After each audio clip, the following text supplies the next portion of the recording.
Duha ang patay ug tulo ang naangol sa disgrasya sa Dancy Padilla sa barangay San Nicolas ning Dakbayan sa Sugbo kagahapon sa kadlaw. Driver nga nakadisgrasya gisuta pa kun hubog ba atol sa pagmaneho.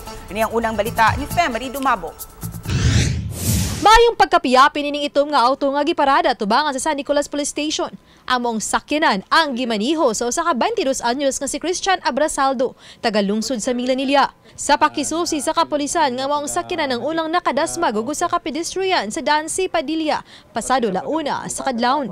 Giila ang biktima nga si Jelon Ababon, 55 anyos, kisagikan siyang trabaho ug padung pauli. Apan imbis nga muhunong si Abrasaldo, giingong nipasutoy kini sa pagpadagan sa iyang sakyanan kun ni hit and run. Og dulaan sa 50 metros, dinhi iyang nadasmagan ang duha pa ka mga nagmotorsiklo.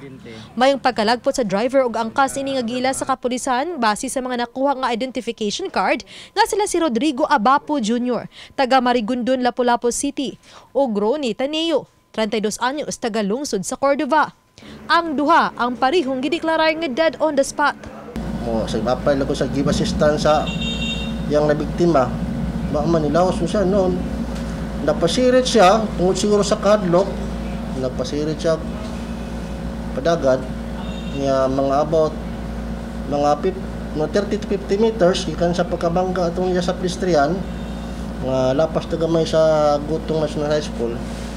Nakabangga na po siya o kanang motor. Laing nadasmagan ang nagsakay sa laing motorsiklo nga sila si Carlito Intoma ug ang angkas niini nga si Sheila May Kapul, kinsa parihong nangaangol ug pabili nga naa pa sa tambalanan.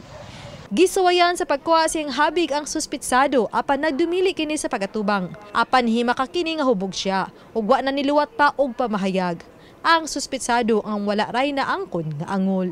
Uban ni Cleofer Lumayag ug Clans Gabotin, Femery Dumabok, GMA Regional TV Live.